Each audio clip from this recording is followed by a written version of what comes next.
જૂનાગઢ આપ નેતા હરેશ સાવલિયા સામે એટ્રોસિટીની એક્ટ હેઠળ ફરિયાદ નોંધાઈ છે। ત્યારબાદ જેલમાં તેમની ઉપર હુમલો કરવામાં આવ્યો। આ તમામ ચર્ચાઓની વચ્ચે હવે એના સમર્થનમાં દલિત સમાજ મેદાને આવ્યું છે। શું છે સમગ્ર મામલો, વિગતે ચર્ચા કરીશું। નમસ્કાર, હું છું ઉજ્જવલ અને આપ જોઈ રહ્યા છો નિર્ભય ન્યૂઝ।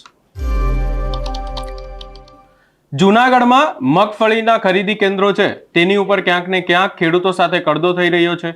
એ વાતને લઈ અને ફરિયાદ આમ આદમી પાર્ટીના નેતા હરેશ સાવલિયાને કરવામાં આવી। ત્યારબાદ હરેશ સાવલિયા મગફળી ખરીદી કેન્દ્ર ઉપર પહોંચ્યા અને તેમની ઉપર હુમલો કરવામાં આવ્યો। આ તમામ બબાલ થઈ, પરંતુ આ તમામ ચર્ચાઓની વચ્ચે હરેશ સાવલિયા ઉપર એટ્રોસિટી એક્ટ હેઠળ ફરિયાદ નોંધાઈ છે અને ત્યારબાદ તેમની ઉપર જેલમાં હુમલો પણ થયો। હવે આ તમામ બાબતોને લઈ અને દલિત સમાજ મેદાને આવ્યું છે। દલિત સમાજ જૂનાગઢ કલેક્ટર કચેરીએ પહોંચ્યો હતો ને ત્યારબાદ શું થયું એના પર પણ નજર કરીએ। મનસુખભાઈ વાઘેલા, આમ આદમી પાર્ટી કાર્યકર્તા। કાલે વિસાવદરની અંદર જે એક બનાવ બન્યો અને જે કડદા પાર્ટીના હિસાબે જે મગફળી કેન્દ્ર ઉપર જઈ અને હરેશભાઈ સાવલિયા ઉપર અને અન્ય આમ આદમી પાર્ટીના નેતાઓ ઉપર ખોટો એક કોઈ પણ મજૂરનો ગેરઉપયોગ કરી અને એટ્રોસિટી એક્ટ મુજબ જે ગુનો દાખલ કરવામાં આવ્યો, ખરેખર આ હાવ ખોટી વસ્તુ છે। કારણ કે આ ભાજપની તાનાશાહી અને પોલીસ ભાજપના ઈશારે આવા ગુના નોંધે છે। ખરેખર અનુસૂચિત જાતિની અંદર જ્યારે જ્યારે સત્ય એટ્રોસિટી થાય છે ત્યારે અનુસૂચિત જાતિ સમાજના અહીંયા આવેદનો પત્ર આપી કલેક્ટર એસપીને જ્યારે રજૂઆતો કરીએ છીએ ત્યારે પણ આ એટ્રોસિટી એક્ટ મુજબ તપાસનો વિષય છે એવું પોલીસ દ્વારા કહેવામાં આવે છે અને ગુનો દાખલ કરતા નથી। પરંતુ આવા એક ઈશારાથી તાત્કાલિક ગુનો પણ દાખલ થઈ ગયો, તાત્કાલિક ધરપકડ પણ થઈ ગઈ।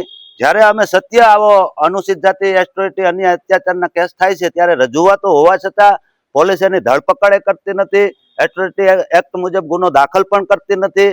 આજે આ ભાજપના ઈશારે તાત્કાલિક ગુનોય દાખલ થઈ ગયો અને ધરપકડ થઈ ગઈ અને અમે જ્યારે રજૂઆત કરી છે ત્યારે પોલીસ એને ટેબલ જામીન પણ આપી દે છે। આવા ઘણા કેસ છે ગુજરાતની અંદર, હું એના દાખલા પણ આપી શકું છું। એટલે અમારું એવું કહેવાનું થાય છે કે આ એટ્રોસિટી એક્ટનો દુરુપયોગ કરી ભાજપ સરકાર અને જે આમ આદમી પાર્ટીના નેતાઓને ખોટી રીતે હેરાન કરવાનું એક ષડયંત્ર છે। એના માટે આજે અમે કલેક્ટર અને એસપી સાહેબને આવેદનપત્ર આપી અને રજૂઆત કરી છે। ખરેખર અમારા આ કાયદાનો દુરુપયોગ ન થાય એ માટે સરકારશ્રીને ધ્યાન દોરીએ છીએ। હું આમ આદમી પાર્ટી જિલ્લા પ્રમુખ એસી વિંગ ધીરુભાઈ ગોહેલ। આજે અમે કલેક્ટર સાહેબને આવેદનપત્ર દેવા આવ્યા છે કે કાલે વિસાવદરમાં અમારા આમ આદમી પાર્ટીના જિલ્લા પ્રમુખ હરેશ સાવલિયા સાહેબની માથે જે ખોટી ફરિયાદ થઈ છે એ અનુસંધાને અમે આજે આવેદન કલેક્ટર સાહેબને દેવા આવ્યા છે અને ખરેખર બિલકુલ તદ્દન ખોટી છે। 4-5 દિવસથી તો અમારા ધારાસભ્યજી ગોપાલ ઇટાલિયા એ પણ અવારનવાર પ્રશાસનને અગવા કરેલા પણ તોય કોઈ કાર્ય કર્યું નથી। કાલે છેલ્લે અમુક ખેડૂતને લઈ અને હરેશ સાવલિયા સાથે રહીને જે કડદાકાંડ થતું હતું ત્યાં રૂબરૂ ગયા તો ત્યાં આ તાનાશાહી સરકાર ભાજપ સરકાર તરફથી કોઈ એક લેડીઝનો ઉપયોગ કરી અને ખોટી એટ્રોસિટી કરેલી છે। હું દલિત અને આમ આદમી પાર્ટીના જિલ્લા પ્રમુખ છું અને આ બિલકુલ તદ્દન ખોટી વસ્તુ છે। એ માટે અમે આજે આવેદનપત્ર દેવા આવ્યા છે।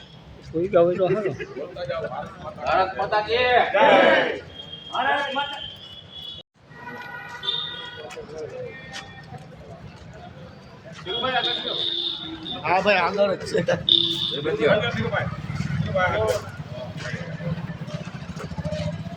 બીજા માણસો ખેડૂતોએ એ લોકો કીધું કે આમાં ભ્રષ્ટાચાર ચાલુ છે। તમે જો એમાં વિડીયો પણ છે, રૂપિયા લઈ આમાં ખેડૂત પાસેથી।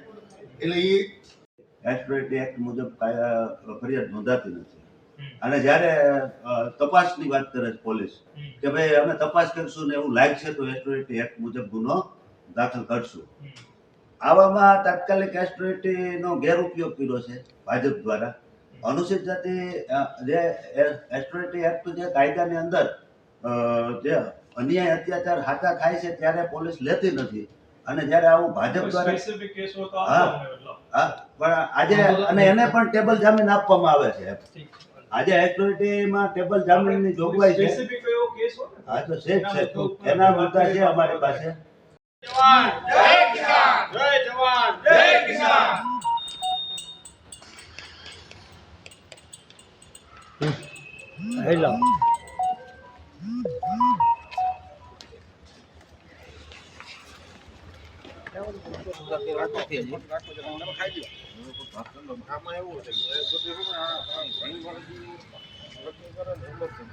હવે દલિત સમાજ મેદાન આવ્યું છે અને તેમના દ્વારા સ્પષ્ટ એવું કહેવામાં આવ્યું છે કે જે આ આપ નેતા હરેશ સાવલિયા ઉપર ફરિયાદ કરવામાં આવી છે એ એકદમ ખોટી છે. આ વાતને લઈ અને જુનાગઢ કલેક્ટરને આવેદનપત્ર પણ આપવામાં આવ્યું છે કે વધુમાં કહેવામાં આવ્યું છે કે આ વાતની યોગ્ય તપાસ કરવામાં આવે.